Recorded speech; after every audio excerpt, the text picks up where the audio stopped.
جی سر، بات اب کر ہی رہے ہیں ہم سیاستدانوں کی، تو میرے خیال سے ہر بندہ جو ہے وہ اس وقت ایک ہی چیز سمجھنا چاہتا ہے کہ قیدی نمبر 804 کی رہائی کب ہوگی. ہر بندہ یہ پوچھ رہا ہے. اتنا سا قریب آتے ہیں پھر کچھ ہو جاتا ہے، پھر اتنا سا قریب آتے ہیں پھر کچھ ہو جاتا ہے. تو اس چیز کو آپ کیسے دیکھتے ہیں؟ اچھا، جب قیدی نمبر 804 کی بات کرتے ہیں تو 206 ممالک میں 200 ملک میں جانے والا انتہائی غیر معمولی شہرت یافتہ مقبول ترین قیدی نمبر 804 جب آپ کہیں بھی جائیں اور سامنے والے کو پتہ چل جائے کہ آپ پاکستانی ہیں تو وہ بھی پوچھتا ہے کہ قیدی نمبر 804 کب رہا ہوں گے. اب جب رہائی کی بات کرتے ہیں تو ان کی رہائی ان کے اقتدار سے منسلک ہے، لہذا ابھی دلی دور از دکھائی دیتی ہے والعلم بالصواب. سوری، شاید مجھے سمجھنے میں غلطی ہوئی ہو. آپ یہ کہہ رہے ہیں کہ اب خان صاحب جیل سے تب نکلیں گے جب وہ اقتدار میں آئیں گے. یہ ایک ٹرائی اینگل ہے. اس ٹرائی اینگل میں انتہائی غیر معمولی شہرت یافتہ قیدی نمبر 804 جو کہتے ہیں کہ میں آخری گیند تک لڑتا. جب ہم نیچے والے کونے پہ آتے ہیں تو یہاں شیف برادران ہیں جو کہتے ہیں کہ ہمیں آخری سانس تک لڑنا آتا ہے. اور جب ہم ٹرائی اینگل کے اگلی طرف جاتے ہیں تو وہاں محترم آصف علی زرداری صاحب بیٹھے ہیں. وہ کھیلتے نہیں، چال ڈالتے ہیں. اور جب چال ڈالتے ہیں تو سامنے والے جتنے بھی لوگ ہیں ان کو چاروں شانے چت کر دیتے ہیں. تینوں شخصیات مقدر کے بلبوتے پر کھیل رہی ہیں. اب جب تینوں شخصیات کے مقدر کا متقابلی جائزہ لیتے ہیں تو قیدی نمبر 804 کے ہاتھ پر جو مقدر کی لکیر پائی جاتی ہے وہ تھوڑی سی بکھری ہوئی ہے. جو ابھی کافی عرصہ پہلے جب ہم پی ٹی وی دیکھا کرتے تھے تو ایک سلائیڈ آتی تھی کہ انتظار کیجئے، ابھی پی ٹی آئی والوں کو انتظار کرنا پڑے گا. پھر اس کے بعد راوی لکھتا ہے سب چین ہے واللہ عالم بالصواب. کتنا انتظار؟ ابھی کافی انتظار ہے، اتنا آسان نہیں ہے جتنا آپ سمجھ رہے ہیں. میں نے جب ان کا سلسلہ ایک شروع ہوا تھا نا وڑ گیا، اس پر میں نے آپ کے ساتھ ایک پروگرام میں کر کے گیا ہوں. اور آپ کے پروگرام کا سب سے بڑا فائدہ یہ ہوا تھا کہ ان کی سی ای سی کی میٹنگ میں باقاعدہ وہ ڈسکس ہوا. اچھا. اور ڈسکس ہونے کے بعد انہوں نے اپنے سوشل میڈیا سے یہ کہا کہ یہ پروگرام وڑ گیا کا سلسلہ ختم کیا جائے، اس لیے کہ ہم واقعی بار، بینچ اور پھر اس کے بعد چیمبر آف کامرس اور براہ راست پبلک سے جو رابطہ کر رہا ہے اس کے بجائے وڑ گیا میں داخل ہو گئے ہیں. تو سچویشن یہ ہے کہ عبداللہ جو بولتے ہیں وہ سنا بھی جاتا ہے اور یہ بہت بڑے نصیب کی بات ہے واللہ عالم بالصواب. سر مگر for the record I am pretty sure کہ لوگ مجھے نہیں سن رہے تھے، آپ کو سن رہے تھے. ایک ہی بات ہے نا جی، جب میں آپ کے سامنے بیٹھتا ہوں تو لوگ مجھے سنتے ہیں نا جی. جی سر، ابھی آپ نے بات کی کہ خان صاحب کے ہاتھ پر جو مقدر کی لکیر ہے وہ تھوڑی بکھری ہوئی سی ہے.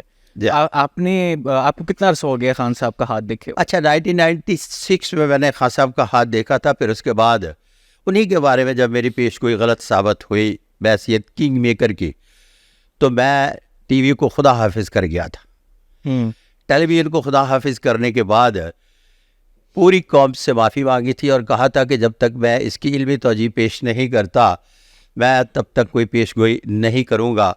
اور پھر اس کے بعد new laws of palmistry by Sadiq Malik palms لے کر آیا اور اس کی علمی توجیہ پیش کی. اور پھر اس کے بعد اب جس نتیجے پر پہنچا وہ 32 راجہ یوگ، 101 غیر معمولی علامات اور خان صاحب کے ہاتھ پر جو راجہ یوگ پائے جاتے ہیں وہ اس سے پہلے نہیں پڑے جاتے تھے. یہ بائی برتھ ہوتے ہیں، ان میں کوئی تبدیلی نہیں آتی. تو یہ چھوٹی موٹی جو بکھری مقدر کی لکیر ہے وہ تب بھی بکھری تھی، اب بھی بکھری ہے. اور عمر کے جس حصے میں مستحکم تھی وہ تب بھی مستحکم تھی، اب تھوڑی سی غیر مستحکم ہے. اور آگے چل کر جب مستحکم ہوگی تو مستحکم ہونے کی علامات پائی جاتی ہیں. لیکن ایک بات یاد رکھیے گا، قیدی نمبر 804 کبھی میچ چھوڑ کر نہیں بھاگتا، یہ میں بھی کہتا ہوں کیونکہ ان کے ہاتھ پر سارے کے سارے ابھار نمایاں، اور پھر اس کے بعد موٹ آف جوپیٹر پر راجا یوگ کی بھی علامات پائی جاتی ہے، واللہ علم بالصواب۔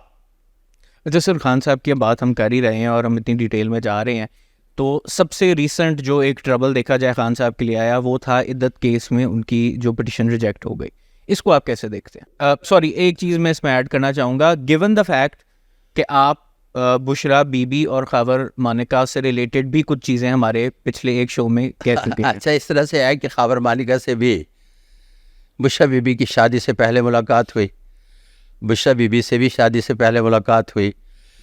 اس دفعہ جب پاکستان کے تمام پیشین گو حضرات کہ یہ وعدہ معاف گواہ بن جائیں گی، ان کو ڈائیورس ہوگی، ریچ لالے، تو چونکہ پھر اس کے بعد میرے پاس خان صاحب کے اور ان کے ہیڈ پرنٹ تھے، تو میں نے کہا کہ اب کہ وہ وفا کریں گی، اور وہ وفا کر رہی ہیں، نمبر 1۔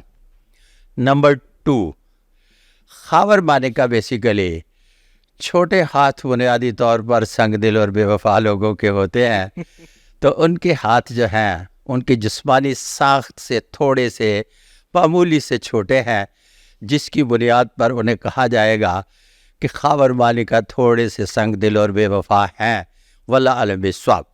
اب یہاں بہت زبردست طریقے سے نیچے کومینٹس آئیں گے کہ بے وفائی تو بشرا بی بی نے کی ہے، لیکن راستہ خاور مانیکا نے دیا ہے، واللہ علم بالصواب۔ اور اس کی میں تھوڑی سی آپ کو ہسٹری نہیں بلکہ ایک ٹپ دیتا چلوں کہ 3 سال 7 ماہ اقتدار میں رہنے کے بعد جب مجھے بھی پتہ تھا کہ اقتدار سے نکل رہے ہیں، تو میری باقاعدہ خاور مانیکا سے ملاقات حق فرید فارم ہاؤس میں ہوئی، ایک بڑی لمبی نشست میں کر کے آیا ان کے ساتھ۔ تو اس کا مطلب ہے کہ بہت ساری چیزوں کے بارے میں آپ یہ سمجھ لیجئے گا کہ وہ جانتے تھے۔ اس سے زیادہ میں آگے بات نہیں کرنا چاہوں گا، وہ پرسنل ہو جائے گی، اور لوگوں کی پرسنل باتیں نہیں کرتا۔ کیوں؟ ہر بات راز نہیں ہوتی، ہر بات میں ایک آدھ بات راز کی ہوتی ہے، راز رکھ لیا جاتا ہے اور بات کر دی جاتی ہے، اور مجھے پتہ ہے کہ پوری بات کرنے سے کوئی راز اگلوا نہیں سکتا، اور جو پوری بات کو راز سمجھ کر رکھنے کی کوشش کرتے ہیں لوگ، جب ان کے ساتھ بات کرتے ہیں تو راز بھی اگلوا لیتے ہیں۔ تو یہ بات تھوڑی سی درمیان میں راز کی ہے، اور وہ راز رہے تو اچھا ہے، اور یہ میری پروفیشنل اخلاقیات کا بھی حصہ ہے، واللہ عالم بالصواب۔ اچھا سر، خان صاحب کی ہم بات کر رہے ہیں تو میرا نہیں خیال کہ ایسا ہو سکتا ہے ہم اس وقت جو کرنٹ حکومت ہے اس کی بات نہ کریں، کیونکہ اوبویسلی جو کلیش چل رہا ہے لوگوں میں نظر آتی ہے، آپ کو انٹالرنس نظر آتی ہے، سب کچھ نظر آتا ہے۔ اس سب کے چلتے ہوئے آپ کرنٹ حکومت کو کس طرف جاتا دیکھ رہے ہیں؟ پہلے پروگرام میں جب میں آپ کے ساتھ شو کر رہا تھا تو آپ سے گزارش پیش کی تھی کہ یہ سارے لوگ اقتدار میں آ رہے ہیں ماسوی قیدی نمبر 804 کے۔ بالکل۔ آپ کے لیے بڑی حیران کن بات تھی کہ سارے لوگ اقتدار میں کس طرح سے آ سکتے ہیں۔ بالکل۔ دوسرے پروگرام نے آپ میں ایڈمٹ کیا کہ یار یہ تو سارے لوگ اقتدار میں آ گئے۔